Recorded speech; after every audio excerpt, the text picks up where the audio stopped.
यहाँ पर श्री कृष्ण चर्चा कर रहे हैं कि किस तरीके से ये जो भगवान की माया है इससे मुक्त कैसे हुआ जाए। तो श्री कृष्ण उसी पर चर्चा कर रहे हैं, उन गुणों की चर्चा कर रहे हैं जिससे कि भगवान कहते हैं कि जो व्यक्ति है, जो गृहस्थ में रह रहा है, जो इस माया में फंसा हुआ है, तो श्री कृष्ण कहते हैं कि इन गुणों को धीरे धीरे विकसित करके वो इस माया से मुक्त हो सकता है। भगवान कहते हैं कि भाई, क्योंकि उन्होंने सबके लिए यहाँ पर गुणों को बताया है कि जो गृहस्थी है वो किस तरीके से माया से मुक्त हो सकता है।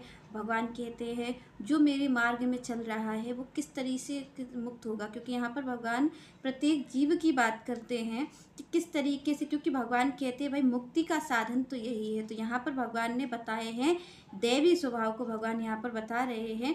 तो यहाँ पर भगवान कहते हैं कि कैसा दैवी स्वभाव है और कैसा आसुरी स्वभाव है। तो यहाँ पर श्री कृष्ण बताते हैं कि जो दिव्य गुणों को प्राप्त हुए होते हैं महात्मा, जो कि भगवान कहते स महात्मा दुर्लभा, भगवान ने कहा जिन गुणों को मैं बताने जा रहा हूँ, जो दिव्य गुणों को मैं बताने जा रहा हूँ, श्री कृष्ण कहते ऐसा मिलना असंभव सा ही है। और अगर आप जानिए, यहाँ पर भगवान कहते हैं कि अगर ऐसा संत, ऐसा महात्मा आपको मिल जाता है तो भगवान कहते निश्चित मान लीजिए कि वो आपको इस माया से पार कर देगा, निश्चित मान लीजिए कि आपको भगवान की प्राप्ति होगी।